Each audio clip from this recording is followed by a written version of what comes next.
As visitas de Estado a Portugal começam todas no Mosteiro dos Jerónimos para homenagear Luís de Camões, o fato nacional e a língua portuguesa, a língua de Camões. É do protocolo. Mas o túmulo nada nos diz do homem notável que escreveu os Lusíadas. É preciso procurar muito em outros lugares, viajar até ao século XVI e mesmo assim talvez se fique a saber pouco sobre o ser humano de Luís Vaz.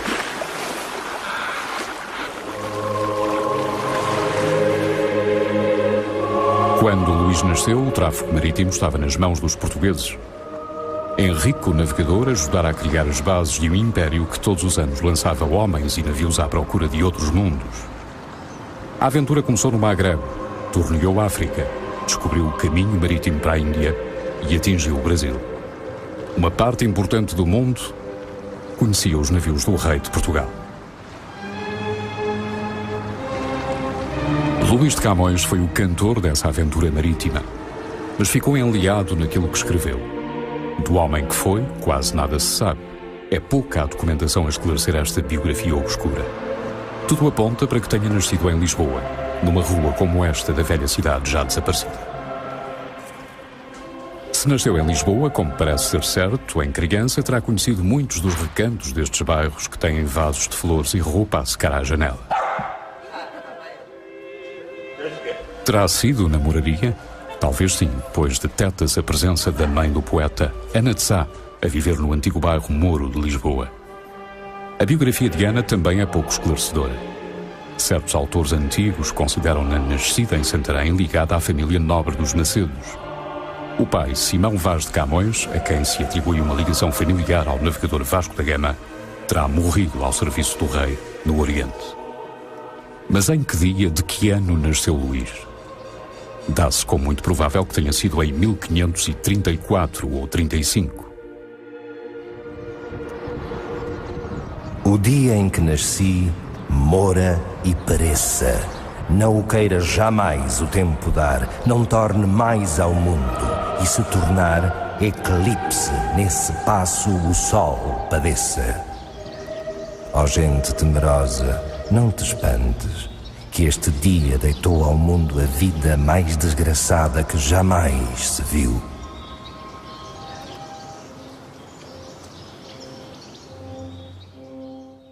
Bom, dir-se-ia que os grandes poetas, os grandes artistas têm essa fatalidade, não são muito conhecidos, não há muitos elementos para podermos estabelecer a sua biografia. E daí que muitas vezes a fantasia substitua os dados reais da história. Onde está a realidade na vida de Luís Vaz? Talvez esteja em Trás-os-Montes.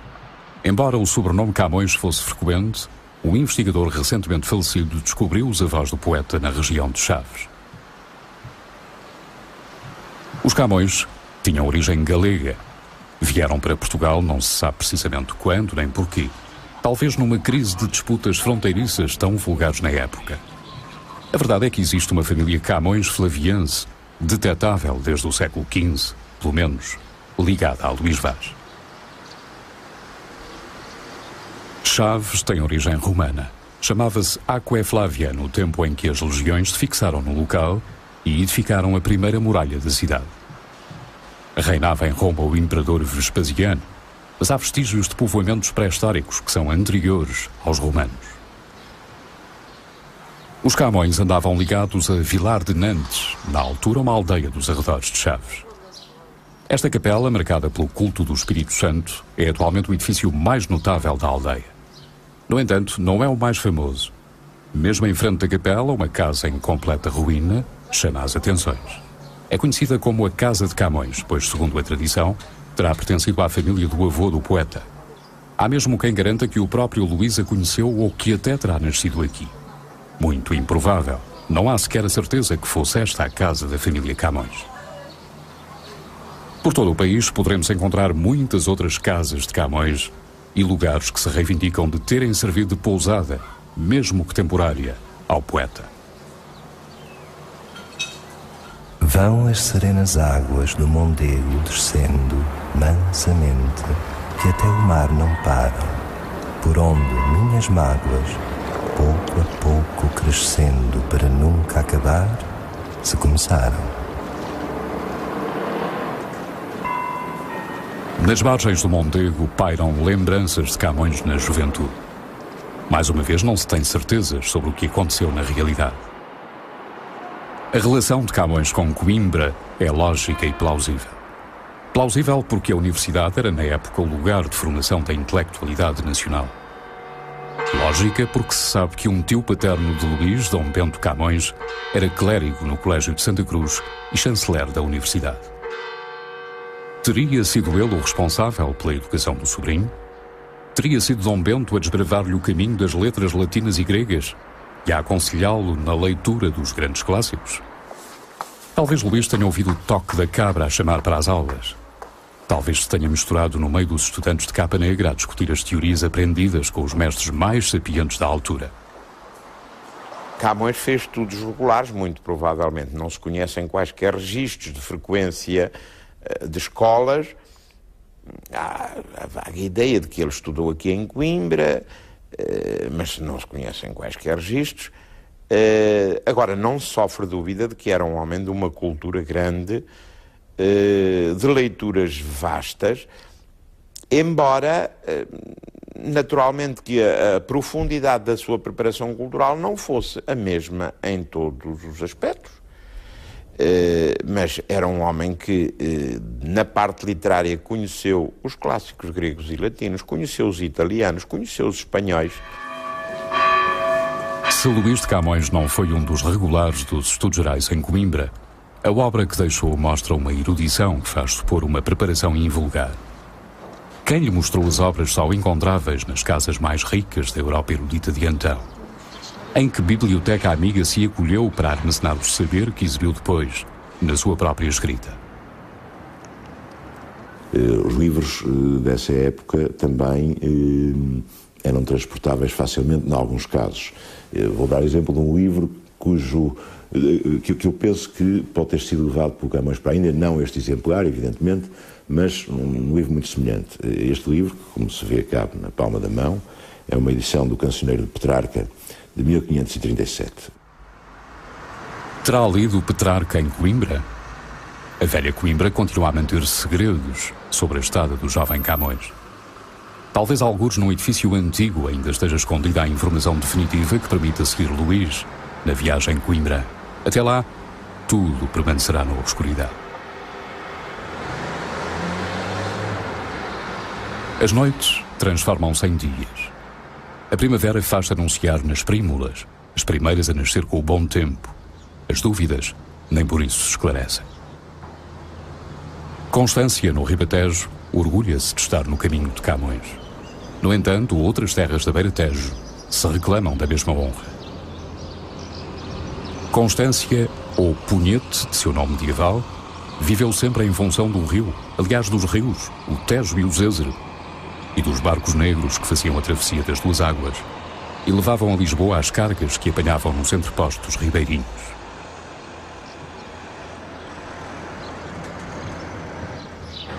A Rua do Arco desce diretamente para o rio.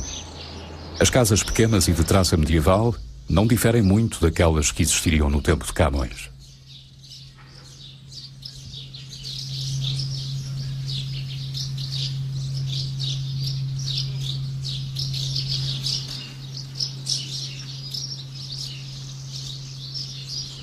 O exílio de Camões no Ribatejo, por causa de um problema amoroso inconveniente havido na corte, é contado por vários autores.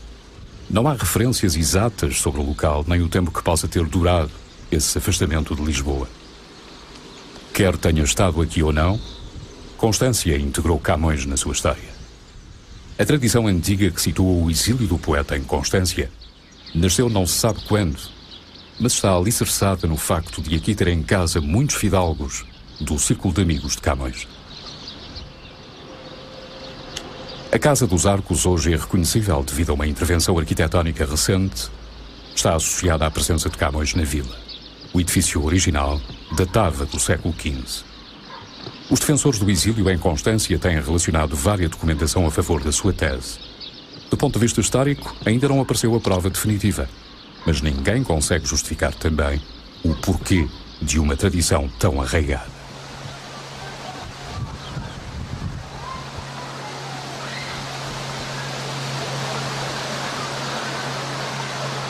Ao longo do sereno Tejo, suave e brando, num vale de altas árvores sombrio, estava o triste almeno, suspiros espalhando ao vento e doces lágrimas ao rio. De certeza certa, sabe-se que em cerca de 1545, depois de regressar do Ribatejo, Camões partiu para Marrocos. À semelhança dos filhos de Dom João I, a ínclita geração foi estrear-se nos combates aos mouros, do outro lado do Mediterrâneo. Desta arte, a vida noutra fui trocando. Eu não, mas o destino fero, irado, que eu ainda assim, por outra, não trocara. Fez-me deixar o pátrio ninho, amado, passando o longo mar que, ameaçando, tantas vezes me esteve a vida cara. Agora, experimentando a fúria rara de Marte, que com os olhos quis que logo visse e tocasse o acerbo fruto seu. Experimentou as fúrias de Marte. 3 anos depois voltou ferido, manquejando de um olho. A estreia de Camões como soldado deu-se logo à chegada no Estreito de Gibraltar, num confronto com os turcos, ou terá sido numa sortida a partir de Ceuta? Também não há certezas. Praça conquistada, mas não segura. Marrocos era o ponto de passagem das grandes rotas comerciais que vinham de África e do Mediterrâneo. As razões económicas pesaram na primeira expedição africana, mas havia outras motivações, como por exemplo as religiosas. Cristianizar terras infiéis. No século XVI, esta região norte-africana seria quase familiar a portugueses e espanhóis. Muitos fugitivos das perseguições religiosas da península, judeus e mouros, tinham-se estabelecido aqui com os seus modos de vida ainda hoje visíveis, na Medina de Tetuão.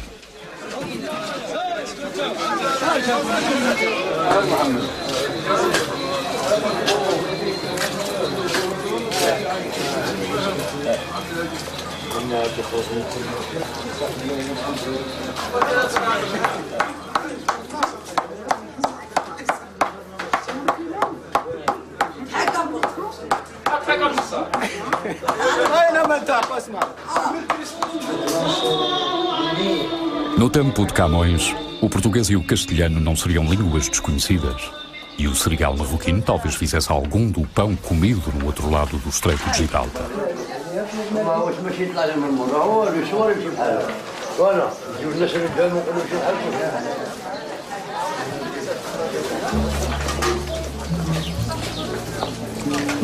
Os portugueses, ao dominarem Ceuta, tentavam também minimizar os efeitos da pirataria mourisca no tráfego marítimo. Dadas as circunstâncias específicas da cidade, como baluarte defensivo da área do Estreito de Gibraltar, estabeleceram uma praça militar. Parte destas muralhas e baluartes foram erguidas no período português. Atualmente, muito alteradas pelas sucessivas reconstruções e acrescentos, constituem o mais imponente monumento de Ceuta. O fosso, uma obra de engenharia notável, ainda hoje é navegável, embora com utilizações meramente turísticas. Faz a comunicação entre as águas das baías Norte e Sul. Os árabes chamavam-lhe Al-Suhai. Do alto das muralhas pode controlar-se a entrada de qualquer intruso.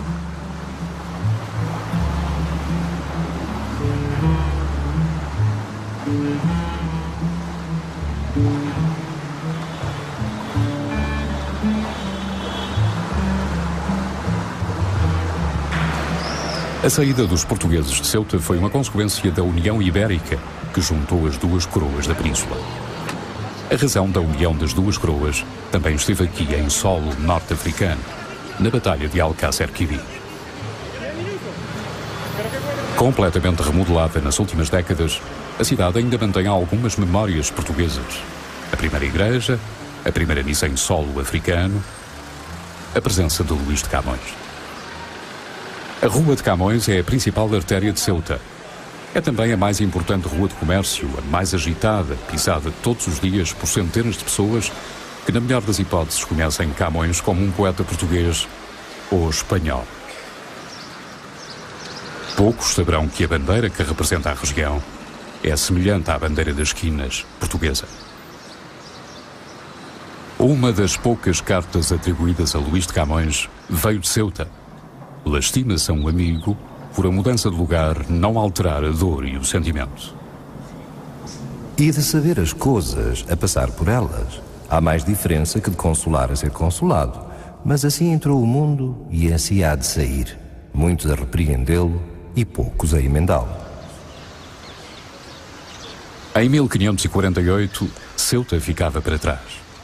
No regresso a Lisboa, aguardavam Luís de Camões outras batalhas, as do amor, as de sempre. Amor é fogo que arde sem se ver. É ferida que dói e não se sente. É um contentamento descontente. É dor que desatina sem doer. Seria Dona Francisca de Aragão valida da Rainha Dona Catarina? Ou a própria infanta Dona Maria, filha de Dom Manuel? Quem seria a dama misteriosa dos painéis do Palácio de Fronteira? Na biografia fantástica de Camões dá-se como certa uma relação amorosa com a infanta Dona Maria. A dama terminou os dias retirada dos prazeres do mundo, no convento de Carnide, e está sepultada na Igreja da Luz. Uma lápide colocada a meio do corredor da nave central assinala o lugar onde repousa a infanta, filha de Dom Manuel, irmã de Dom João III.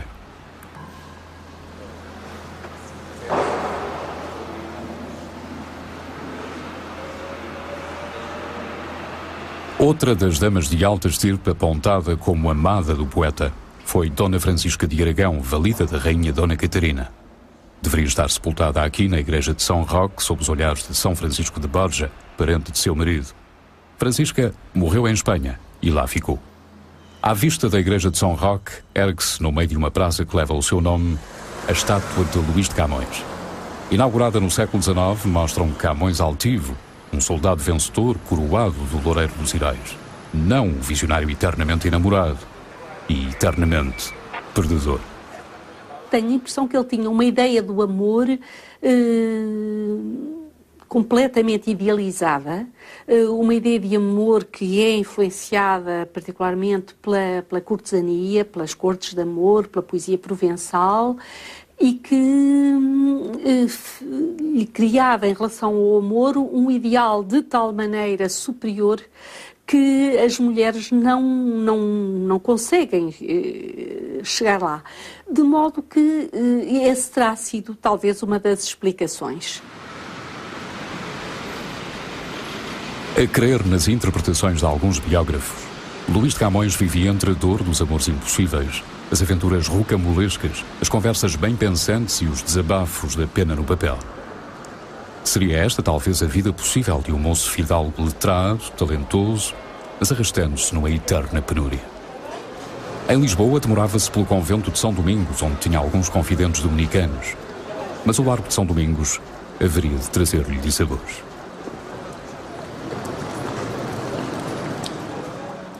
No dia da procissão de Corpo de Deus, dia soleníssimo, estando o rei e a corte em Lisboa, o poeta envolve-se numa questão em defesa de uns amigos, fere um servidor da Casa Real e é preso. É preso e é levado para o tronco. Levado para o tronco, onde está 9 meses, que, em minha opinião, lhe fizeram muito bem, porque assentou ideias acerca dos Lusíadas. O tronco de Lisboa não era longe do Largo de São Domingos, mas desde o século XVI muita coisa mudou na fisionomia da cidade. A prisão onde esteve Luís de Camões já não existe, mas na toponímia mantém-se um misterioso pátio do tronco a recordar a prisão desaparecida. O túnel está cheio do retrato de Camões pintado nos azulejos, uma homenagem contemporânea a clamar pela atenção dos distraídos. E Luís Vaz, atrás das grades a amargar a injúria da privação da liberdade por ter posto a mão no tal Gaspar Borges, porque a honra assim o exigia. E quanto às novas que na vossa me pedis, aguardei, pondo à parte a muita necessidade que de vós me faz ter, que já não quero que as façais por mais amizade. Sabereis que eu ando não de paz, mas de guerra lá os deu. E porque ladrar sem morder nesta terra é como bruxa de papel que dá grande estouro e não leva pelouro, Grandes mãos de ferro, capuzes de lâminas, massas de Hércules e golpes de Amadis, tudo contra o pobre Camões. Naquela época era preciso ser-se adulador, ser-se acomodatício, enfim, assediar, de certo modo, o poder com a sua presença e ser humilde e não perder a vontade. Ora, Camões não era nada disso. Camões era um homem orgulhoso, de humilde também não tinha grande coisa, tinha muita consciência do seu talento, do seu gênio extraordinário enfim, tinha mau feitio. A verdade é que se malquistou com muita gente e, portanto, não tinha, de modo nenhum, perfil psicológico para, digamos, se dar bem com o poder e tirar do poder as benesses que poderia ter tirado. O rei perdoa ao poeta as ofensas que desconhecemos. Camões deixa esta Lisboa sufocante e parte na nau São Bento com destino ao Oriente. Lá longe, todos os braços são necessários e o mar e a distância lavam as pequenas ou grandes nódoas da vida passada.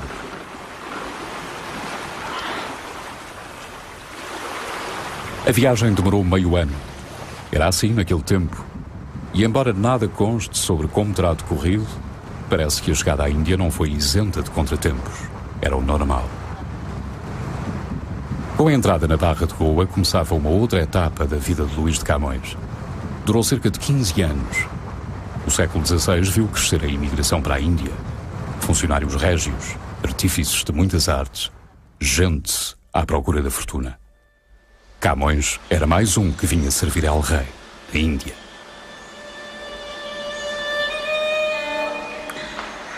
O Oriente foi o encontro com outras gentes, outros costumes e culturas diversas que já existiam muitos séculos antes de Portugal se ter tornado uma nação. Como as ruínas da ilha de Elefanta, em frente a Bombaim.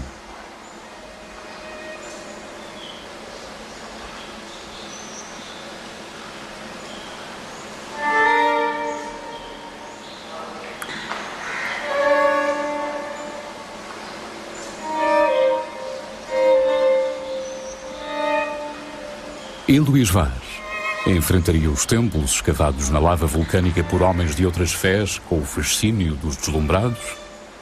Lembrar-se-ia deste lugar mais tarde, quando imaginasse a Ilha dos Amores?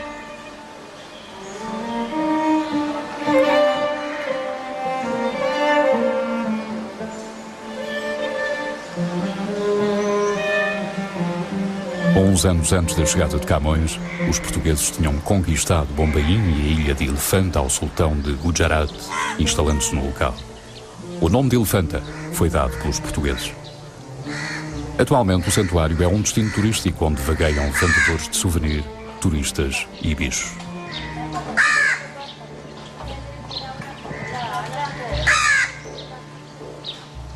Instados a contar a história do local, os guias costumam acentuar que os portugueses que ocuparam o lugar utilizavam algumas estátuas para praticar tiro. Algumas, de facto, têm os corpos dilacerados.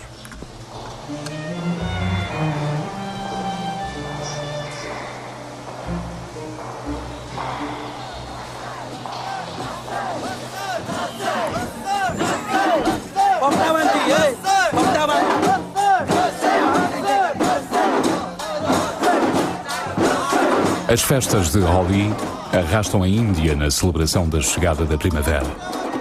Na origem está um drama vivido nos tempos míticos por deuses que se comportam como homens. Têm paixões, ódios, invejas, lutam, vencem e podem ser compassivos. A festa de Holi é sempre barulhenta, colorida e exótica. Nesses dias andam à solta os espíritos brincalhões que lançam lama sagrada e pós coloridos. Os homens disfarçam-se, pintam o corpo com cores berrantes, cantam e vão ao templo homenagear os seus deuses.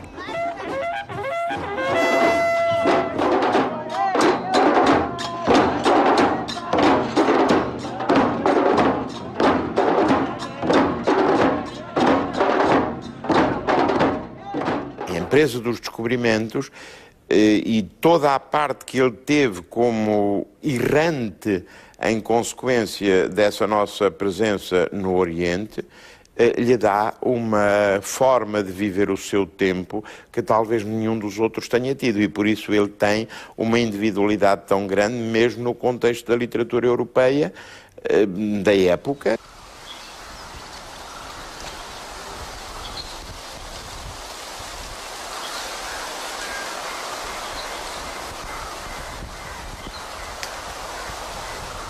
Agora, peregrino vago e errante, vendo nações, linguagens e costumes, céus vários, qualidades diferentes, só por seguir com passos diligentes a ti, fortuna injusta que consume-nos as idades, levando-lhe adiante uma esperança em vista de diamante, mas quando das mãos cai se conhece que é frágil vidro aquilo que aparece.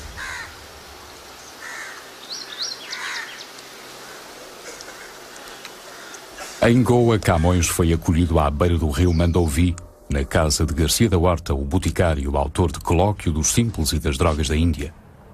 Com o seu hospedeiro, deve ter tido contacto com as fabulosas ervas e plantas de que o Oriente é pródigo. Da amizade entre os dois, surgiram os versos. Os primeiros versos impressos de Camões apareceram no Colóquio dos Simples. Vezes sem conta, deve ter acompanhado o boticário na tarefa de misturar folhas e raízes, descobrindo-lhes os segredos e as virtudes. Os mesmos saberes e os mesmos gestos praticados ainda hoje pelo ervanário hindu Rama Palyankar. Construído em memória de Vasco da Gama, o Arco dos Vice-Reis indica a entrada da velha Goa. No tempo de Camões, as ruas ainda se chamavam de Direita, da Cordoaria, do Mata-Porcos, de Mestre João. Eram bem diversos os seus tráfegos. Goa contava então com mais de 300 mil pessoas, muito mais gente do que Lisboa ou Londres. Atualmente, os caminhos da Cidade Velha são apenas acessos que levam a outros destinos.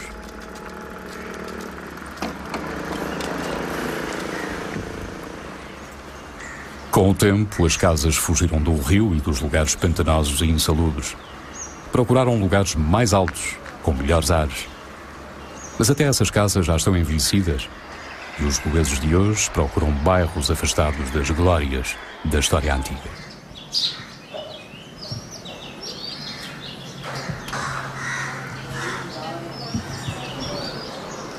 A feira ao ar livre já não é o mercado que outrora juntava bens de toda a espécie, escravos, cavalos árabes e persas, especiarias e tecidos, e que Camões também deve ter conhecido. Agora vende-se apenas o essencial para o consumo das casas de família. Frutas, legumes das quintas dos arredores.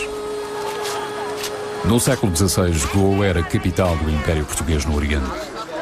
Um viajante da época descreveu extasiado o movimento de pessoas e bens na cidade. Falou das embaixadas enviadas por príncipes indianos que tinham assuntos a tratar com os portugueses. Da cidade magnífica, com enormes casas e jardins.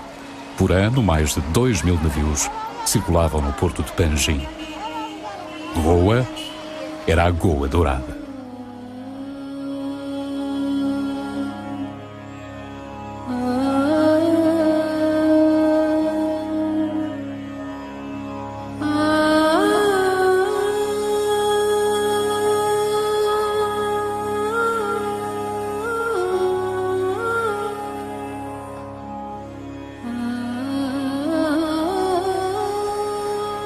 Em 500 anos, a Cidade Velha transformou-se num lugar pouco habitado, mero destino turístico onde se erguem os conventos e igrejas que conquistaram para Goa o título de Roma do Oriente.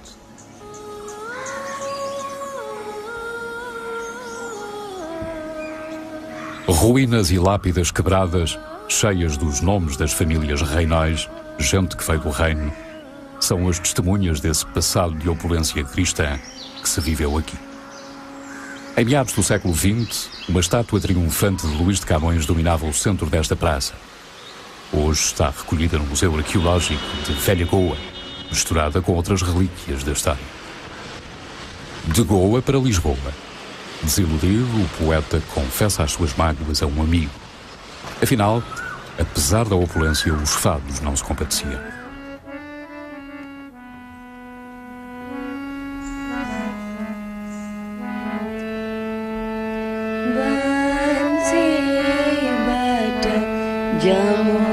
Depois que dessa terra parti, como quem o fazia para o outro mundo, mandei enforcar a quantas esperanças dera de comer até então, com pregão público, por falsificadores de moeda.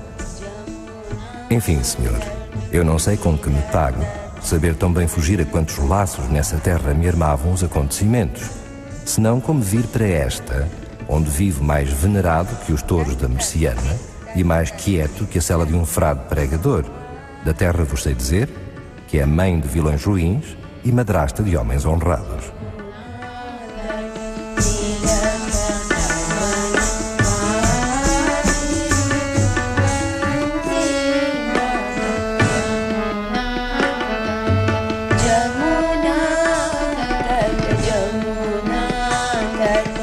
Mas a Índia, mãe de vilões ruins, também sabia tornar-se uma festa dos sentidos. Mal se afastasse dos aventureiros, das intrigas ruins, das danadas invejas, esquecendo assim gratidões da terra, largada à espada, talvez Camões esquecesse os desenganos do embalo de uma dança Kathak em honra de Krishna.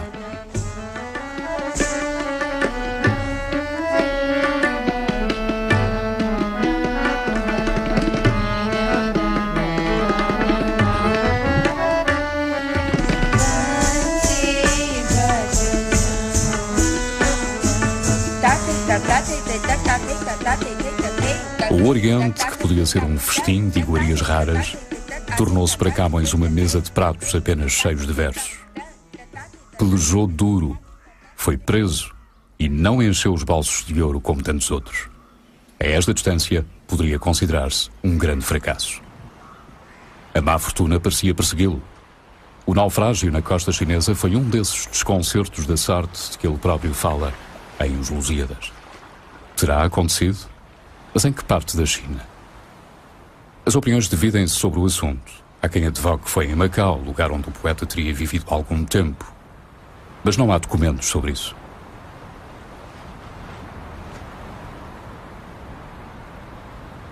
Eu acho muito pouco provável que Camões tenha estado em Macau. Curiosamente, as referências que ele dá sobre a China são muito pobres. Ele limita-se a falar do soberbo império e fala também do imperador chinês, introduzindo uma informação errada. Diz que o imperador chinês era eleito entre uma elite guerreira, digamos assim.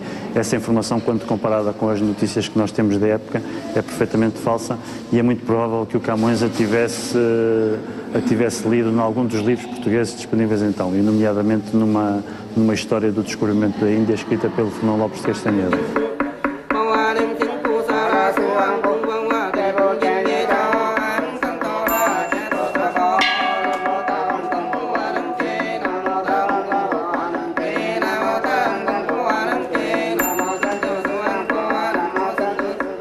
Diz a lenda que no naufrágio Camões terá salvo o manuscrito de Os Lusíadas, levando-o preso nos dentes até chegar à terra. No desastre teria perecido uma moça china que o servia e por quem Camões sentia muito afeto. Dinamene, nome de ninfa. Ah, minha Dinamene, assim deixaste quem não deixara nunca de querer-te. Ah, ninfa, já não posso ver-te tão azinha, esta vida desprezaste.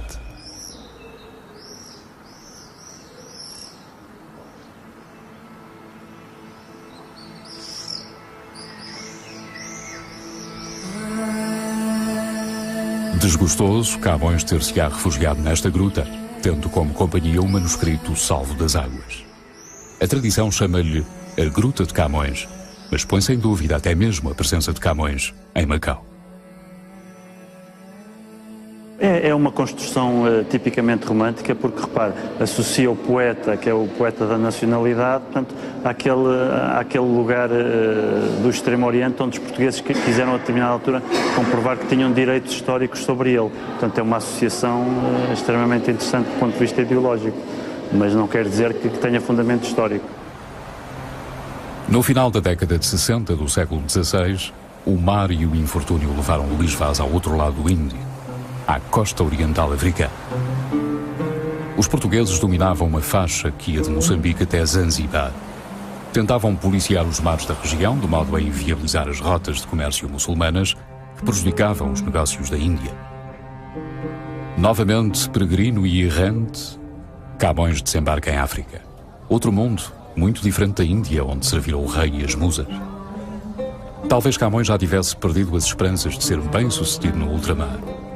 Os relatos que ficaram desse tempo dão conta de um homem acabrunhado pela desdita, sem dinheiro e a sobreviver graças aos amigos.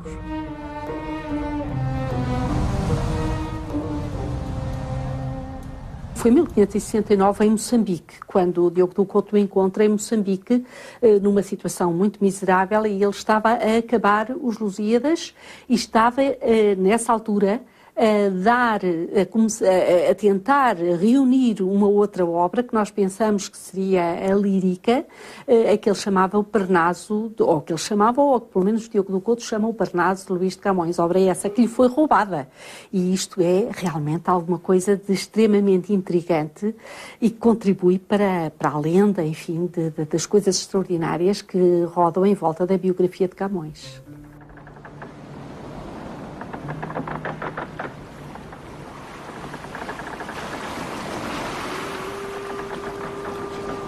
Camões demorou-se um inverno inteiro em Moçambique. Aguardava que algum capitão bondoso o levasse de graça para Lisboa. O cronista Diogo do Couto, que o encontrou na maior das misérias, conta que até a roupa que o poeta vestia fora obra da caridade dos amigos.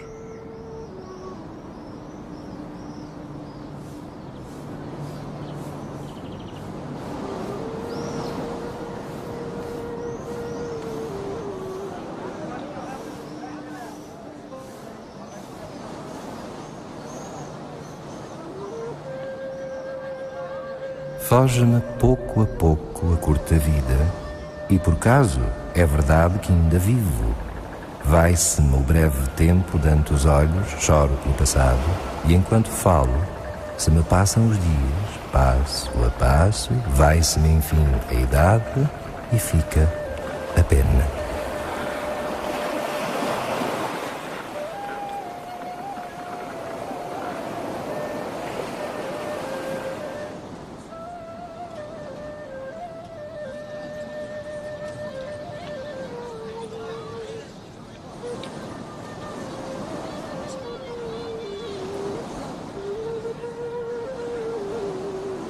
Vênus e Marte, a guerra e o amor, haviam tomado conta desta vida que conhecia então momentos de desânimo. Era tempo de retomar a nau rumo ao porto de partida e dar a conhecer a grande obra, os Lusíadas.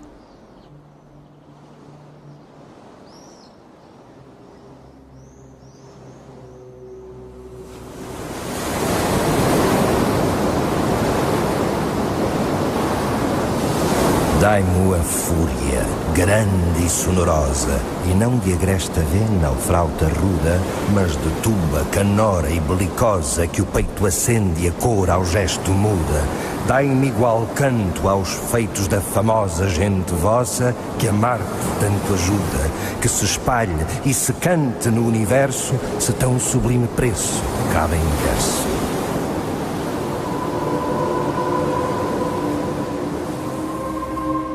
Camões chega a Lisboa em 1570. A corte está mudada. 2 anos antes subirá ao trono o rei adolescente Dom Sebastião, a quem competirá autorizar a edição de Os Lusíadas. A biografia lendária também refere que Camões terá ido ao Paço para ler o poema ao rei e à corte. Apontam-se até lugares possíveis, mas o documento existente é apenas o alvará que autoriza a publicação. Pelo serviço prestado, El Rei concederá a Luís de Camões uma tensa anual de 15 mil reais brancos. A obra canta à maneira das epopeias de Homero os principais feitos dos portugueses nas partes da Índia.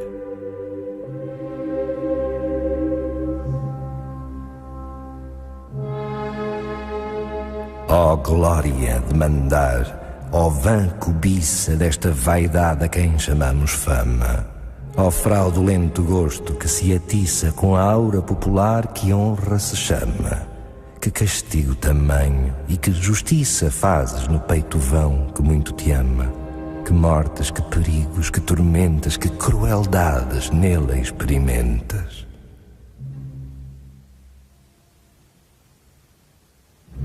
A obra saiu da oficina de António Gonçalves em julho de 1571. A Inquisição não encontrou nada escandaloso a obstar à publicação. Um hino à grandeza de uma nação à beira de uma grande crise. Cerca de 7 anos depois, Dom Sebastião perdia-se em Alcácer Quibir. Podemos dizer que os Lusíadas, por um lado, são o poema da grandeza de Portugal, mas, por outro lado, são um prenúncio da decadência do nosso país, sobretudo da decadência do seu domínio no mundo e da decadência a partir dos costumes. Os Lusíadas são também um grande manifesto em relação à importância da unidade europeia e à preservação da civilização europeia. Claro que, como homem do seu tempo, Camões tende a ver o mundo dividido entre os fiéis ao cristianismo e os infiéis, ou seja, ao mundo árabe. E depois tende até a encenar ou teatralizar esse tipo de oposição, quando Baco se transforma em sacerdote muçulmano, procura iludir os portugueses quanto à fé que os povos encontrados praticavam. Tudo isto são expedientes para traduzir essa mesma ideia.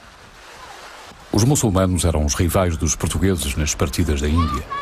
Eram eles que intrigavam junto dos príncipes indianos para manterem os portugueses afastados das redes de comércio do Oriente. De um lado, os cristãos, os portugueses. Do outro, os infiéis, os muçulmanos. Esse era o mundo de Camões, e o poeta, apesar de ver muito mais além, era um homem que não podia fugir ao seu tempo.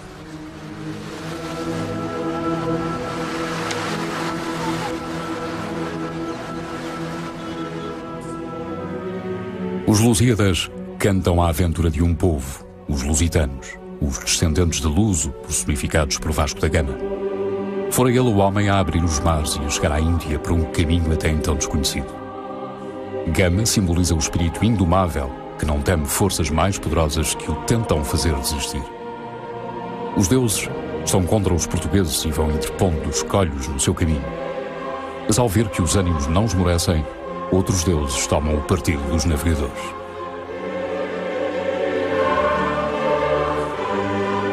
Nesta frescura tal, desembarcavam já das naus os segundos argonautas, onde pela floresta se deixavam andar as belas deusas como incautas. Algumas doces cítaras tocavam, algumas harpas e sonoras frautas, outras cosacos de ouro se fingiam seguir os animais que não seguiam. Por outro lado, é óbvio que só um monstro de insensibilidade é que pode ficar insensível à beleza e à opulência dos Lusíadas, da poesia do Camões em geral, e até dos Lusíadas, como é óbvio, não é? E Luís Vaz? Como era o homem que se esconde na obra? Qual o seu verdadeiro retrato? Segundo Manuel Severino de Faria, um biógrafo que não o conheceu, era de meia estatura, grosso e cheio de rosto, e algum tanto carregado de fronte. Tinha o nariz comprido, levantado no meio, e grosso na ponta. Afeiava-o notavelmente a falta do olho direito. Sendo mancebo, teve cabelo tão louro que tirava-o açafroado. Retrato, vós não sois meu, retrataram-vos muito mal, que, a serdes meu natural, foreis-mo fino, como eu. A primeira vez que vi algo sobre o Camões que me lembrasse gente, vida humana de carne e osso, foi aquele surpreendente retrato da prisão, em que o homem está sentado a uma mesa a mostrar um prato de arroz, um prato de uma comida que lhe serviam que era fraquíssima, não é? Vêem-se as gradas, vê-se o sol pôr, atravessando as grades, e ele tem os grilhões abertos aos pés. De forma que foi esse retrato que me fascinou. Camões era um católico ortodoxo, com certeza. Ortodoxo no sentido da sua fé, provavelmente menos ortodoxo no sentido de que Camões tem uma forte presença do platonismo. E a filosofia de Platão, de um modo geral, era rejeitada pelo pensamento da Igreja, desde concílios muito anteriores ao tempo de Camões. Sobre os rios que vão por Babilónia me achei, onde sentado chorei as lembranças de Sião e quanto nela passei. Ali o rio corrente de meus olhos foi manado, e tudo bem comparado. Babilônia ao mal presente, Sião ao tempo passado.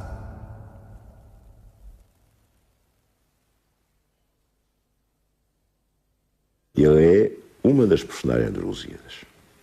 Ele fala em seu nome pessoal e chega a contar o episódio do naufrágio, portanto, uma coisa que lhe aconteceu, não é? De maneira que a voz do Camões, enquanto personagem daquilo que está a escrever, é muito constante. E na lírica, pois ele exprime todas as contradições do seu eu, todo o debate entre a razão e o sentimento, às vezes até todo o absurdo da vida, em termos de quem viveu esses conflitos. E, portanto, de algum modo, encena-se como personagem. É, de facto, uma tentação fazer a biografia de Camões a partir da sua obra, porque ele convida-nos, por assim dizer, a isso. Ele, de tal maneira, entretece certas circunstâncias da sua obra com a sua vida. Tantas vezes nos diz que aquilo é verdade vivida por ele, que ele é um homem de carne e de sentidos, que nós somos convidados, por assim dizer, a imaginar o que terá sido a vida dele.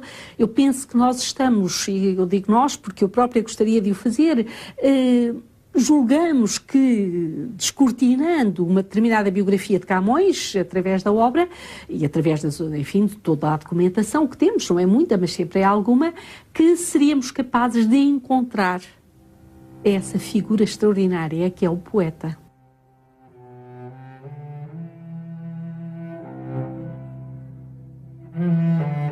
Em prisões baixas fui um tempo atado, vergonhoso castigo de meus erros. Ainda agora arrojando levo os ferros, que a morte, a meu pesar, tem já quebrado.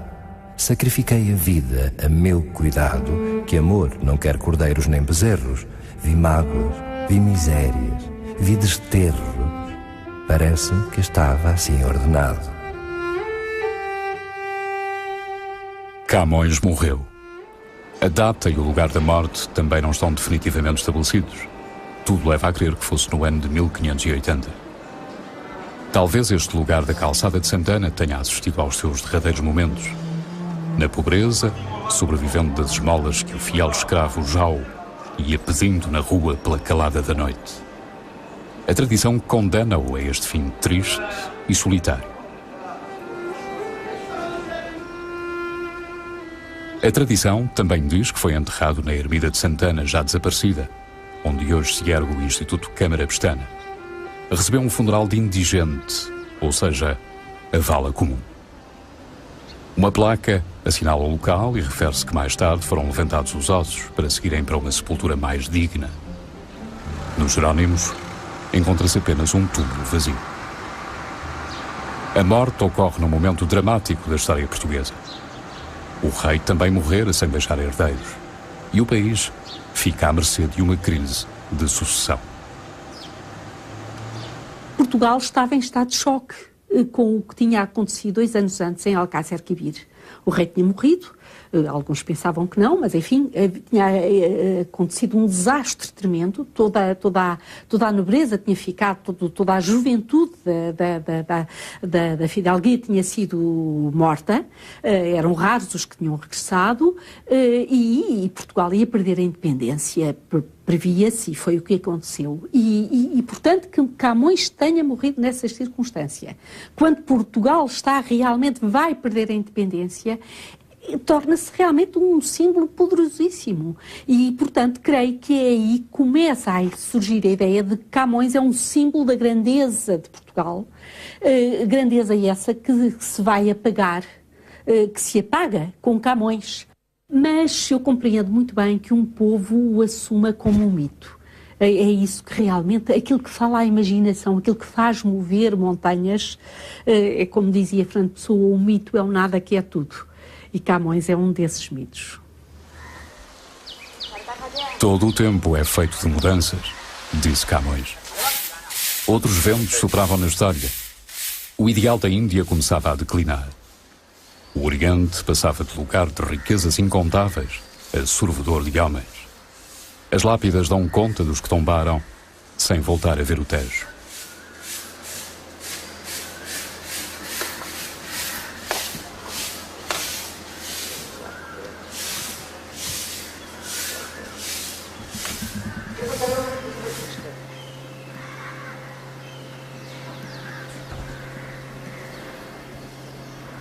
Bassaim, à beira do Mar das Índias, pertenceu ao reino de Cambaia, mas foi tomada pelos portugueses para defender os seus domínios na costa indiana. Era a sede da Corte do Norte, pela sua importância estratégica e riqueza. 5 conventos, 13 igrejas, sobrados e palácios, uma casa da moeda, um centro de construção naval. A riqueza da Bassaim convertida em ruínas.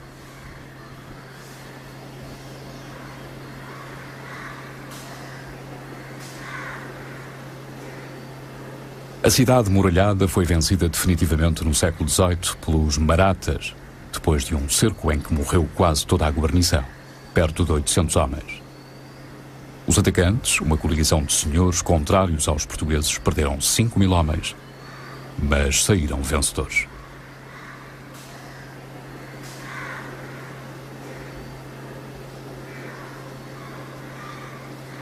Bassaim tornou-se uma cidade fantasma.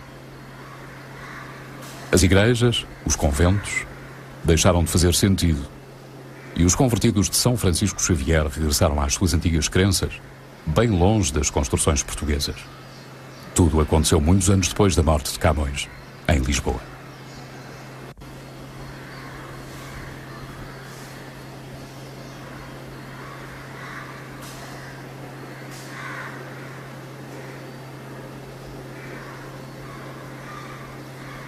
Bassaim é o mito da Índia e é o passado.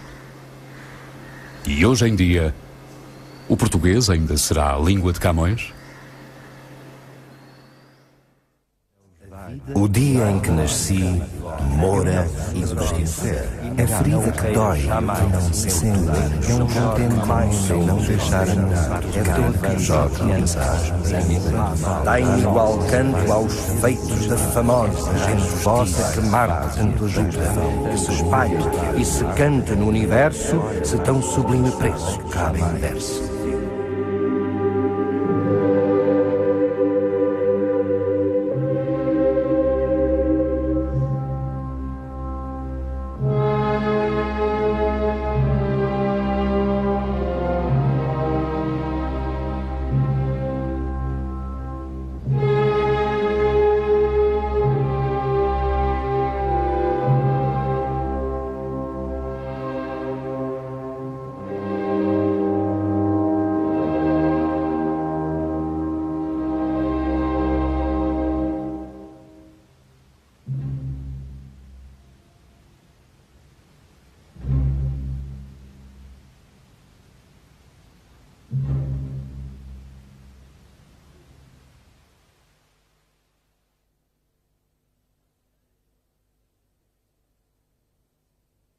Estava a acabar os Lusíadas e estava, nessa altura, a tentar reunir uma outra obra que nós pensamos que seria a lírica, a que ele chamava o Parnaso, ou que ele chamava, ou que pelo menos o Diogo do Couto chama o Parnaso de Luís de Camões, obra essa que lhe foi roubada. E isto é realmente alguma coisa de extremamente intrigante e que contribui para a lenda, enfim, das coisas extraordinárias que rodam em volta da biografia de Camões.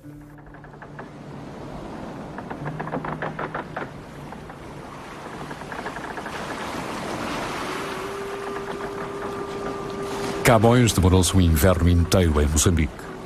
Aguardava que algum capitão bondoso o levasse de graça para Lisboa. O cronista Diogo do Couto, que o encontrou na maior das misérias, conta que até a roupa que o poeta vestia fora obra da caridade dos amigos.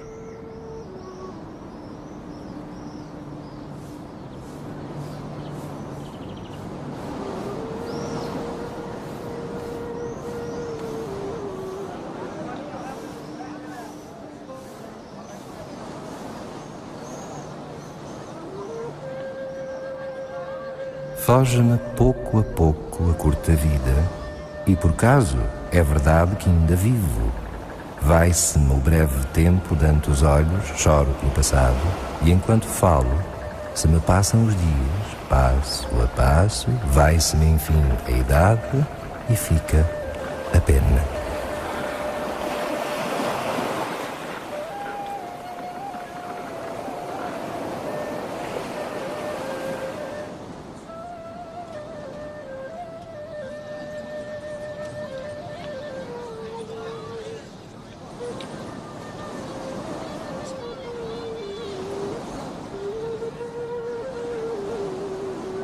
Vênus e Marte, a guerra e o amor, haviam tomado conta desta vida que conhecia então momentos de desânimo. Era tempo de retomar a nau rumo ao porto de partida e dar a conhecer a grande obra, os Lusíadas.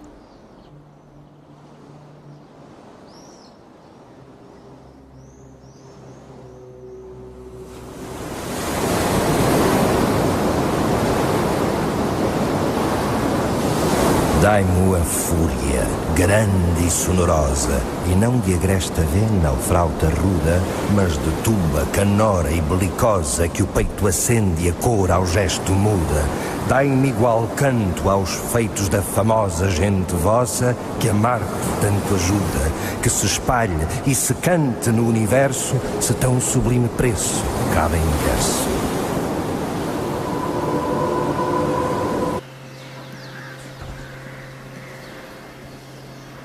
Bassaim, à beira do Mar das Índias, pertenceu ao reino de Cambaia, mas foi tomada pelos portugueses para defender os seus domínios na costa indiana. Era a sede da Corte do Norte, pela sua importância estratégica e riqueza. 5 conventos, 13 igrejas, sobrados e palácios, uma casa da moeda, um centro de construção naval. A riqueza da Bassaim convertida em ruínas.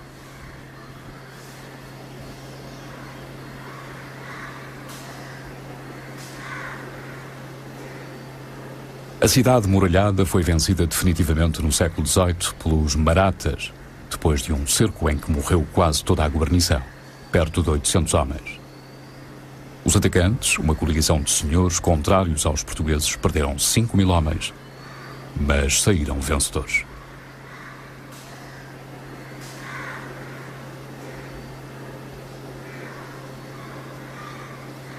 Bassaim tornou-se uma cidade fantasma.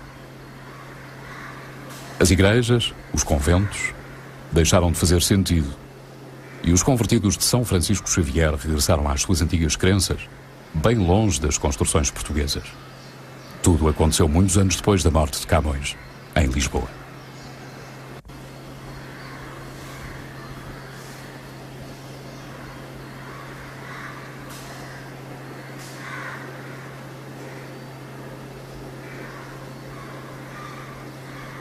Bassaim é o mito da Índia e é o passado.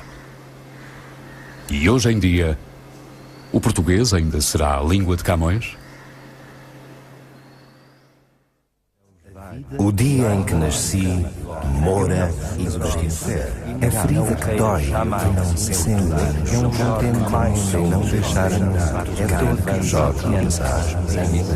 Dai-me igual canto aos feitos da famosa gente vossa que Marte tanto ajuda, que se espalhe e se canta no universo, se tão sublime preço cabe em verso.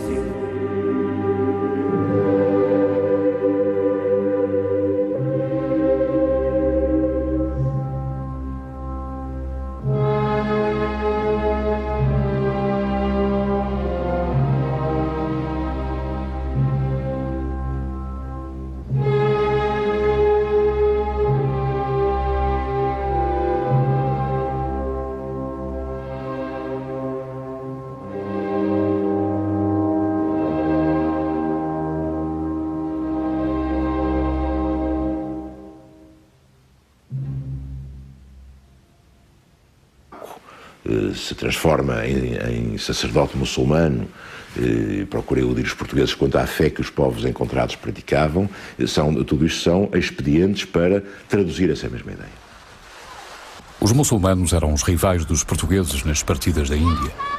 Eram eles que intrigavam junto dos príncipes indianos para manterem os portugueses afastados das redes de comércio do Oriente. De um lado, os cristãos, os portugueses. Do outro, os infiéis, os muçulmanos. Esse era o mundo de Camões, e o poeta, apesar de ver muito mais além, era um homem que não podia fugir ao seu tempo.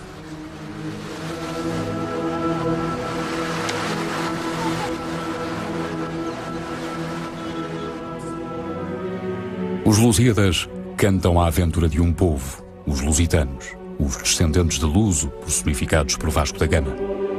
Fora ele o homem a abrir os mares e a chegar à Índia por um caminho até então desconhecido. Gama simboliza o espírito indomável que não teme forças mais poderosas que o tentam fazer desistir. Os deuses estão contra os portugueses e vão interpondo os colhos no seu caminho. Mas ao ver que os ânimos não esmorecem, outros deuses tomam o partido dos navegadores.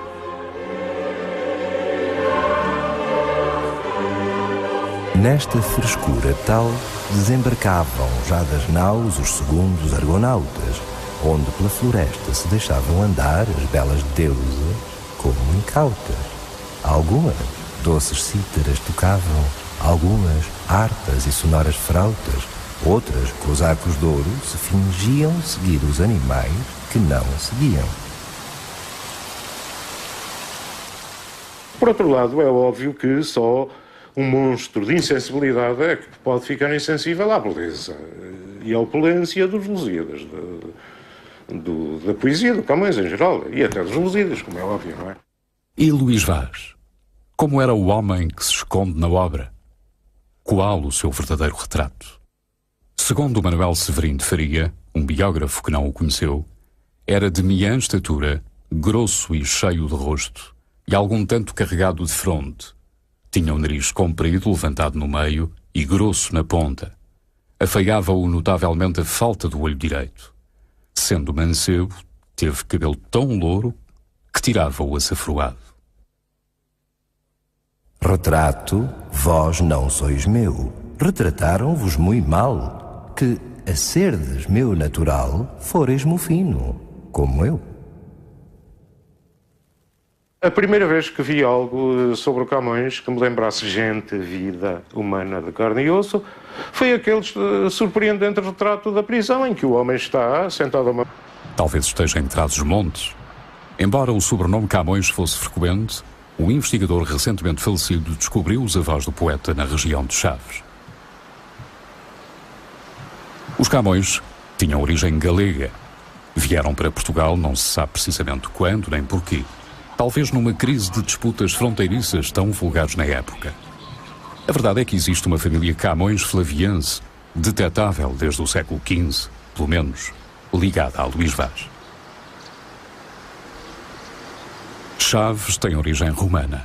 Chamava-se Aquae Flavia no tempo em que as legiões se fixaram no local e edificaram a primeira muralha da cidade. Reinava em Roma o imperador Vespasiano, mas há vestígios de povoamentos pré-históricos que são anteriores aos romanos. Os Camões andavam ligados a Vilar de Nantes, na altura uma aldeia dos arredores de Chaves.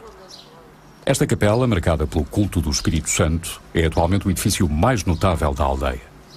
No entanto, não é o mais famoso. Mesmo em frente da capela, uma casa em completa ruína chama as atenções. É conhecida como a Casa de Camões, pois, segundo a tradição, terá pertencido à família do avô do poeta. Há mesmo quem garanta que o próprio Luís a conheceu ou que até terá nascido aqui. Muito improvável. Não há sequer a certeza que fosse esta a casa da família Camões. Por todo o país poderemos encontrar muitas outras casas de Camões e lugares que se reivindicam de terem servido de pousada, mesmo que temporária, ao poeta. Vão as serenas águas do Mondego descendo mansamente, que até o mar não param, por onde minhas mágoas, pouco a pouco crescendo para nunca acabar, se começaram. Nas margens do Mondego pairam lembranças de Camões na juventude. Mais uma vez, não se tem certezas sobre o que aconteceu na realidade. A relação de Camões com Coimbra é lógica e plausível. Plausível porque a universidade era, na época, o lugar de formação da intelectualidade nacional. Lógica porque se sabe que um tio paterno de Luís, Dom Bento Camões, era clérigo no Colégio de Santa Cruz e chanceler da universidade.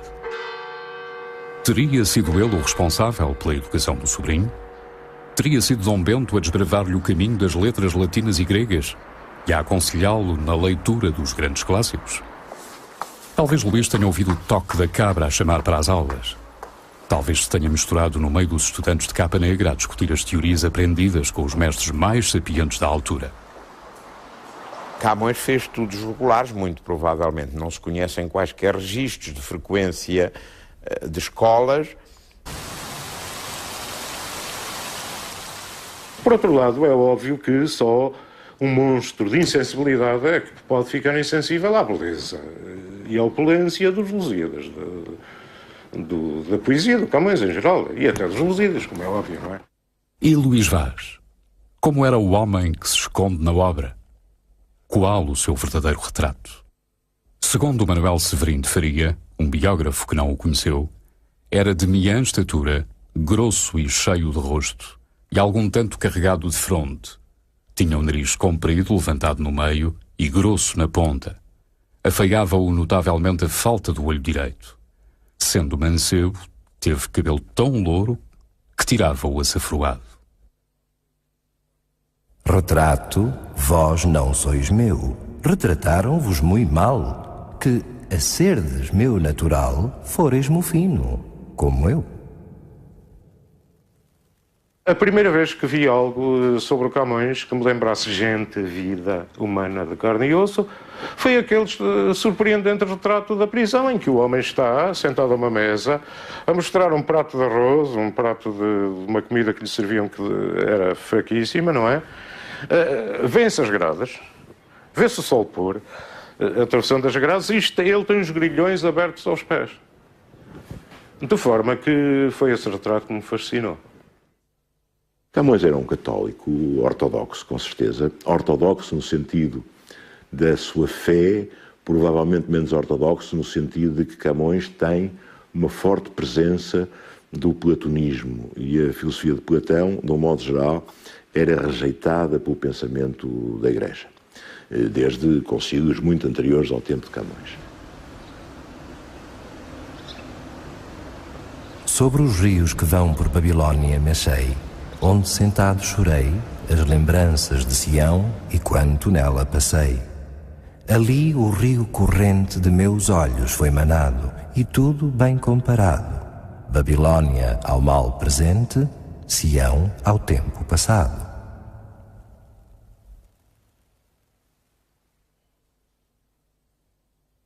Ele é uma das personagens dos Lusíadas. Ele fala em seu nome pessoal e chega a contar o episódio do naufrágio, portanto, uma coisa que lhe aconteceu, não é? De maneira que a voz do Camões, enquanto personagem daquilo que está a escrever, é muito constante. E na lírica, pois ele exprime todas as contradições do seu eu, todo o debate entre a razão e o sentimento. A ação cultural não fosse a mesma em todos os aspectos, mas era um homem que, na parte literária, conheceu os clássicos gregos e latinos, conheceu os italianos, conheceu os espanhóis. Se Luís de Camões não foi um dos regulares dos Estudos Gerais em Coimbra, a obra que deixou mostra uma erudição que faz supor uma preparação invulgar. Quem lhe mostrou as obras só encontráveis nas casas mais ricas da Europa erudita de então? Em que biblioteca amiga se acolheu para armazenar o saber que exibiu depois, na sua própria escrita? Os livros dessa época também eram transportáveis facilmente, em alguns casos. Vou dar exemplo de um livro que eu penso que pode ter sido levado pelo Camões para ainda não este exemplar, evidentemente, mas um livro muito semelhante. Este livro, que, como se vê, cabe na palma da mão, é uma edição do Cancioneiro de Petrarca, de 1537. Terá lido Petrarca em Coimbra? A velha Coimbra continua a manter segredos sobre a estada do jovem Camões. Talvez algures num edifício antigo ainda esteja escondida a informação definitiva que permita seguir Luís na viagem a Coimbra. Até lá, tudo permanecerá na obscuridade. As noites transformam-se em dias. A primavera faz-se anunciar nas prímulas, as primeiras a nascer com o bom tempo. As dúvidas nem por isso se esclarecem. Constância, no Ribatejo, orgulha-se de estar no caminho de Camões. No entanto, outras terras da Beira-Tejo se reclamam da mesma honra. Constância, ou Punhete, de seu nome medieval, viveu sempre em função do rio, aliás dos rios, o Tejo e o Zézere, e dos barcos negros que faziam a travessia das duas águas e levavam a Lisboa as cargas que apanhavam nos entrepostos ribeirinhos.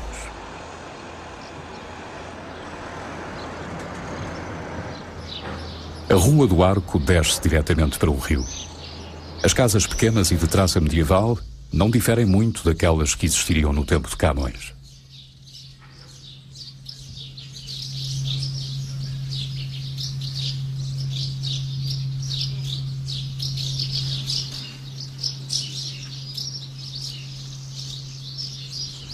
O exílio de Camões no Ribatejo, por causa de um problema amoroso inconveniente havido na corte, é contado por vários autores.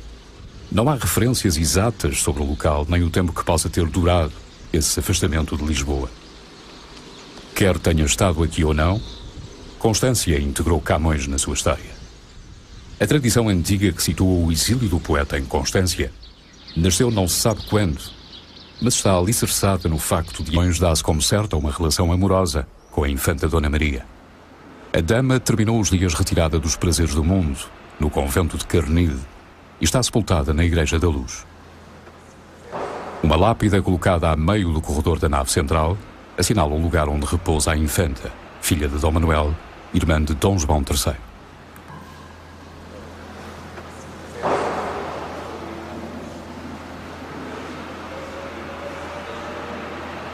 Outra das damas de alta estirpe apontada como amada do poeta foi Dona Francisca de Aragão, valida da rainha Dona Catarina. Deveria estar sepultada aqui na igreja de São Roque, sob os olhares de São Francisco de Borja, parente de seu marido. Francisca morreu em Espanha e lá ficou. À vista da igreja de São Roque, ergue-se, no meio de uma praça que leva o seu nome, a estátua de Luís de Camões.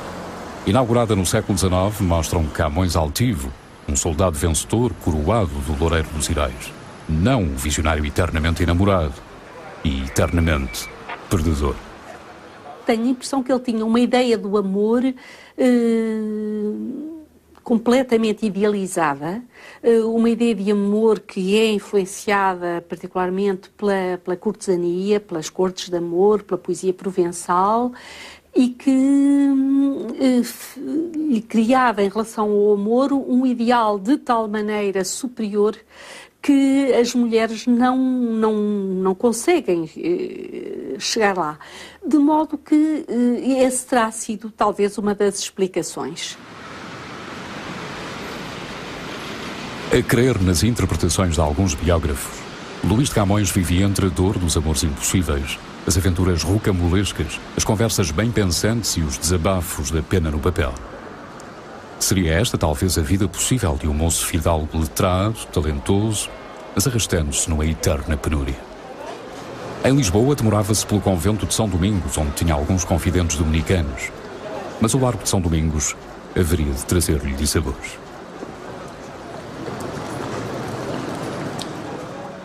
No dia da procissão de Corpo de Deus, dia soleníssimo, estando o rei e a corte em Lisboa, o poeta envolve-se numa questão em defesa de uns amigos, fere um servidor da Casa Real e é preso. É preso e é levado para o tronco. Levado para o tronco, onde está 9 meses, que, em minha opinião, lhe fizeram muito bem, porque assentou ideias acerca dos Lusíadas. O tronco de Lisboa não era longe do Largo de São Domingos, mas desde o século XVI muita coisa mudou na fisionomia.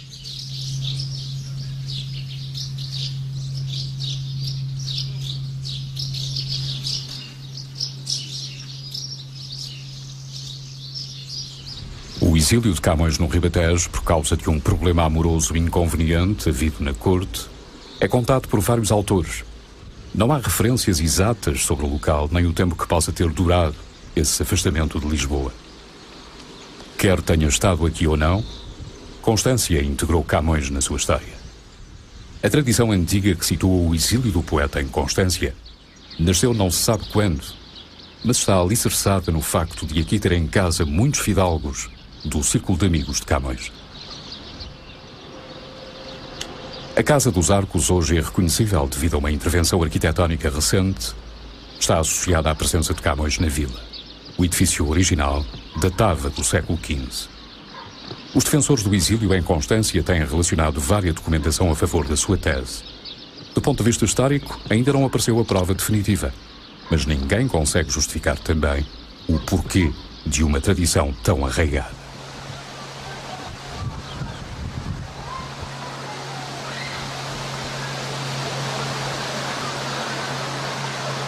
Ao longo do sereno Tejo, suave e brando, num vale de altas árvores sombrio, estava o triste almeno, suspiros espalhando ao vento e doces lágrimas ao rio. De certeza certa, sabe-se que em cerca de 1545, depois de regressar do Ribatejo, Camões partiu para Marrocos. À semelhança dos filhos de Dom João I, a ínclita geração foi estrear-se nos combates aos mouros, do outro lado do Mediterrâneo. Desta arte, a vida noutra fui trocando. Eu não, mas o destino fero, irado, que eu ainda assim por outra não trocara. Fez-me deixar o pátrio ninho amado, passando o longo mar que ameaçando tantas vezes me esteve a vida cara. Agora, experimentando a fúria rara de Marte, que com os olhos quis que logo visse e tocasse o acerbo fruto seu. Experimentou as fúrias de Marte. 3 anos depois voltou ferido, manquejando de um olho. A estreia de Camões como soldado deu-se logo à chegada no Estreito de Gibraltar, num confronto com os turcos, ou terá sido numa sortida a partir de Ceuta? Também não há certezas. Praça conquistada, mas não segura. Marrocos era o ponto de passagem das grandes rotas comerciais que vinham de África e do Mediterrâneo. As razões económicas pesaram na primeira expedição africana, documentos sobre isso.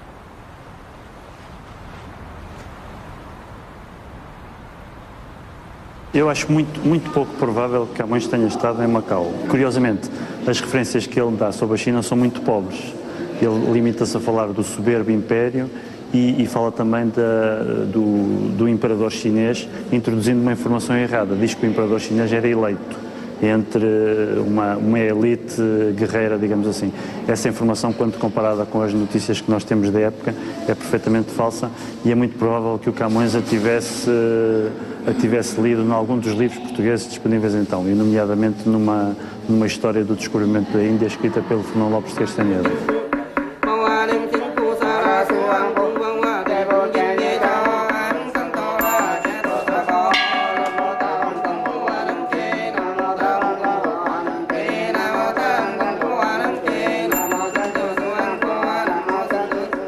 Diz a lenda que no naufrágio Camões terá salvo o manuscrito de Os Lusíadas, levando-o preso nos dentes até chegar à terra. No desastre teria perecido uma moça china que o servia e por quem Camões sentia muito afeto. Dinamene, nome de ninfa. Ah, minha Dinamene, assim deixaste quem não deixara nunca de querer-te. Ah, ninfa, já não posso ver-te tão azinha, esta vida desprezaste.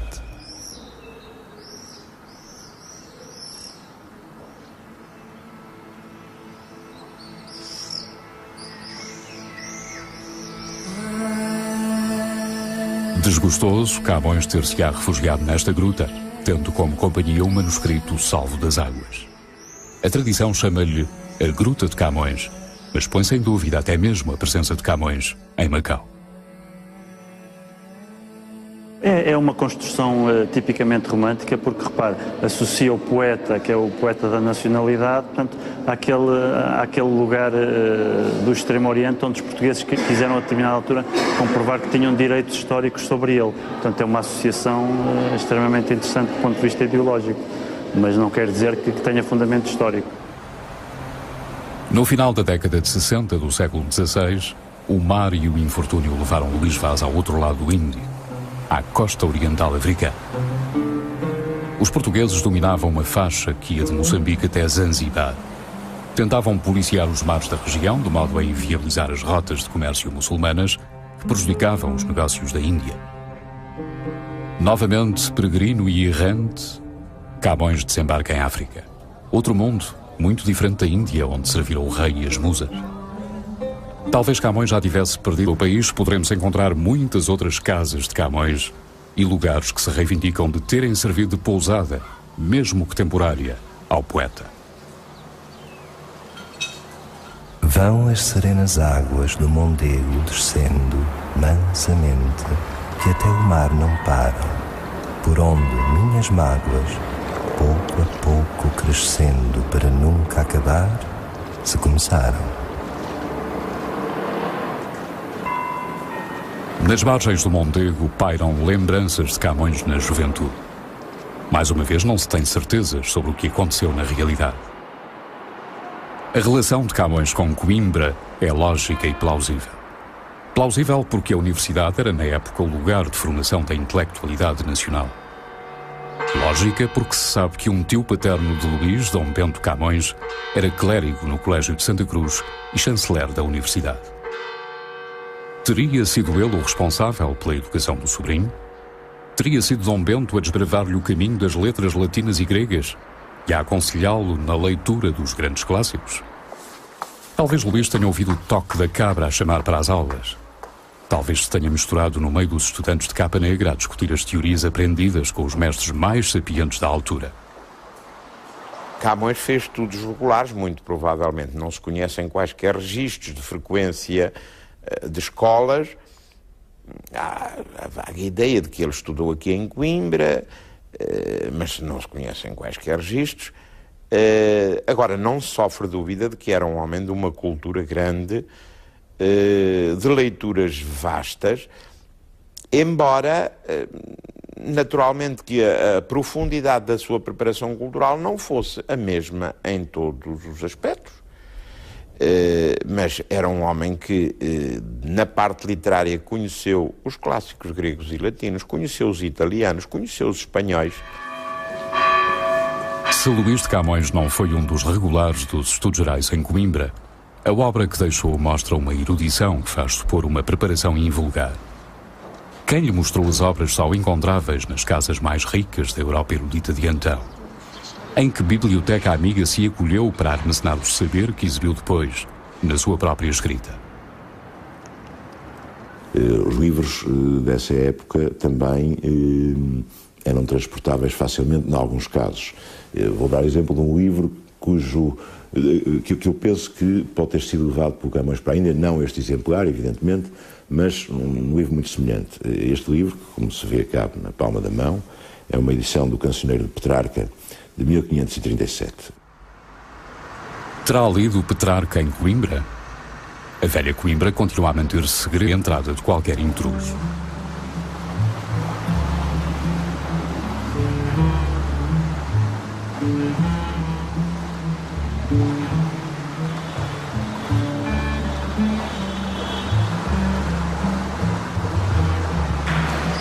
A saída dos portugueses de Ceuta foi uma consequência da União Ibérica, que juntou as duas coroas da península. A razão da união das duas coroas também esteve aqui em solo norte-africano, na Batalha de Alcácer Quibir. Completamente remodelada nas últimas décadas, a cidade ainda mantém algumas memórias portuguesas. A primeira igreja, a primeira missa em solo africano, a presença de Luís de Camões. A Rua de Camões é a principal artéria de Ceuta. É também a mais importante rua de comércio, a mais agitada, pisada todos os dias por centenas de pessoas que, na melhor das hipóteses, conhecem Camões como um poeta português ou espanhol. Poucos saberão que a bandeira que representa a região é semelhante à bandeira das Quinas, portuguesa. Uma das poucas cartas atribuídas a Luís de Camões veio de Ceuta. Lastima-se a um amigo por a mudança de lugar não alterar a dor e o sentimento. E de saber as coisas a passar por elas, há mais diferença que de consolar a ser consolado. Mas assim entrou o mundo e assim há de sair, muitos a repreendê-lo e poucos a emendá-lo. Em 1548, Ceuta ficava para trás. No regresso a Lisboa, aguardavam Luís de Camões outras batalhas, as do amor, as de sempre. Amor é fogo que arde sem se ver.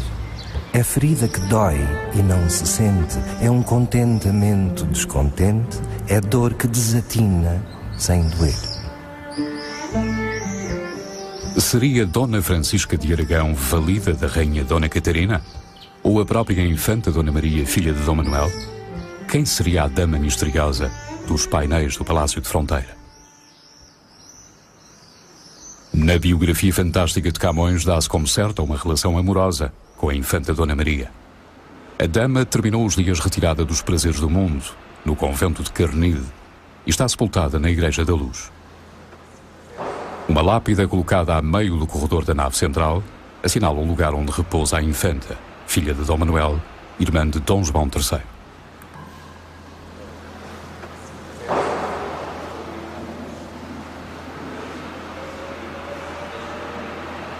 Outra das damas de alta estirpe apontada como amada do poeta foi Dona Francisca de Aragão, valida da Rainha de Oito. Ceuta ficava para trás. No regresso a Lisboa, aguardavam Luís de Camões outras batalhas, as do amor, as de sempre. Amor é fogo que arde sem se ver. É ferida que dói e não se sente. É um contentamento descontente. É dor que desatina sem doer. Seria Dona Francisca de Aragão valida da Rainha Dona Catarina? Ou a própria infanta Dona Maria, filha de Dom Manuel? Quem seria a dama misteriosa dos painéis do Palácio de Fronteira? Na biografia fantástica de Camões dá-se como certa uma relação amorosa com a infanta Dona Maria. A dama terminou os dias retirada dos prazeres do mundo, no convento de Carnide, e está sepultada na Igreja da Luz. Uma lápide colocada a meio do corredor da nave central assinala o lugar onde repousa a infanta, filha de Dom Manuel, irmã de Dom João III.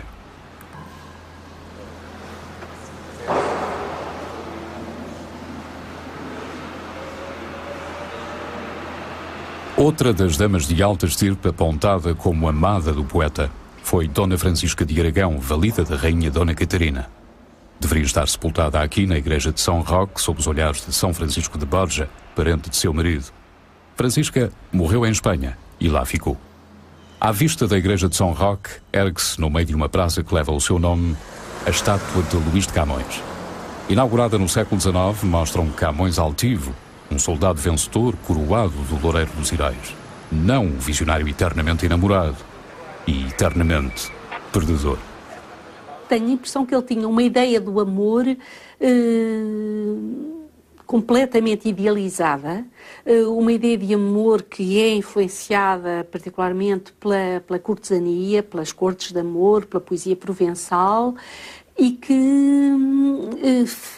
lhe criava em relação ao amor um ideal de tal maneira superior que as mulheres não conseguem chegar lá. De modo que esse terá sido talvez uma das explicações.